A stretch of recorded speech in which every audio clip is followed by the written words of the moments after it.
कधी आला तुम्ही? मी इकडे राहायला, मी इकडेच आहे ना साहेब. राहायला इकडेच आहे ना. हो मला एक सांगा, आपला हिशोब कसा ठरला होता साहेब? त्या दिवशी तुम्ही इथे बसलेला, आत गेला, त्याच्यानंतर राहुल आणि प्रशांत आत गेले. काय ठरलं मला सांगा. हा, मला म्हणाले की साहेबांचे 5. ऐका ऐका ना ऐका ना साहेब, ऐका एक मिनिट ऐका साहेब, पुढे 1 मिनिट मला द्या ना फक्त. मला म्हणाले आपला 7चा हिशोब ठरलेला, बरोबर आहे. ते म्हणाले साहेबांचे 5 आणि आमच्या दोघांचे 1-1.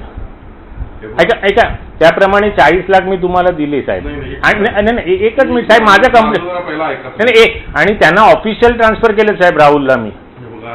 एवढे त्यांनी घाई केली माझ्याकडे. एक लक्षात घ्या साहेब, आपलं काय ठरलं होतं? 60% ठरले. विचारला का? अहो पण ते आज तुमच्या बरोबर गेले साहेब. नाही असं नाही करून चालत साहेब. तुम्ही त्यांचं काय असेल ते बघून घ्या. नाही त्यांना 1% द्यायचा, तो तुम्ही 2 द्या. आम्हाला 2% तुम्ही कमी दिले. हे बघा, व्यवहार क्लिअर ठेवा. आम्ही दुसऱ्याकडे काढून तुम्हाला दिले साहेब. त्यावेळी तयार होता मला चाललं, तर म्हणजे राहून द्या, तुम्हाला बोलले म्हणून दिलं. नाही पण ते साहेब खरं सांगू आता तुम्हाला, हे बघा, तुम्हाला तिथं कामात काय मदत करता येईल ते मी बघतो, पण असं नाही चालणार. नाही साहेब, मला आता ते कामच, कारण तिथे पण मला एवढं प्रेशर. तुम्हाला पैसे परत देऊन टाकायला करून दे. ओके साहेब, सॉरी. हा साहेब, नाही माझे बघा, राग मानू नका साहेब. रागाचा विषय नाही साहेब, जो व्यवहार ठरतो तो आपण पाळायचा.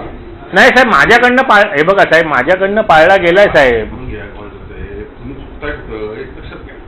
व्यवहार आहे असं. मालक कोण आहे? मालक तुम्ही आहात. कोण मारायला बोलायला? अरे पण हे मला एक गोष्ट सांगा, त्यामध्ये कोण आधीमध्ये काय ढवळाढवळ करत तुम्हाला मला भेटता येत नव्हतं का? अहो साहेब, आता आपण म्हणतो कशाला चुगल्या करा ना, आपला स्वभाव नाही साहेब. असं नाही. ते कसं आहे माहिती आहे काय, सगळी वरती पण करावं लागते, ते असं नसते ते. अहो साहेब, तुमचं सगळं मान्य आहे, पण तुम्ही माझ्या जागी येऊन बसा ना साहेब. तुम्ही चुकलाय साहेब, आय ॲग्री, पण तुम्ही आमदारच आहे, मी साधा माणूस आहे. असा विषय नाही साहेब, आमदार साधा. आणि आज तुमचं कोल्हापूरमध्ये सगळं चालतं, ताकद आहे.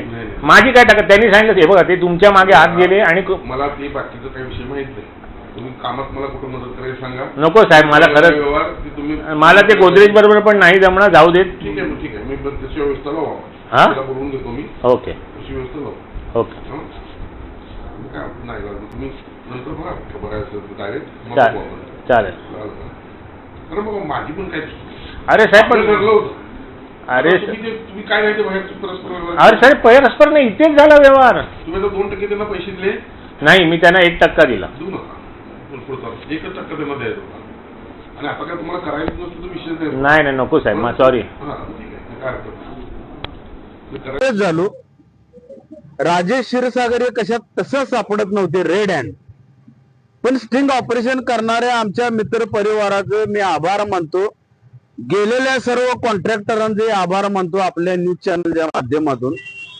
जादा खुलासा करत नाही कधीच, काय कुठे, प्लीज मला माफ करा.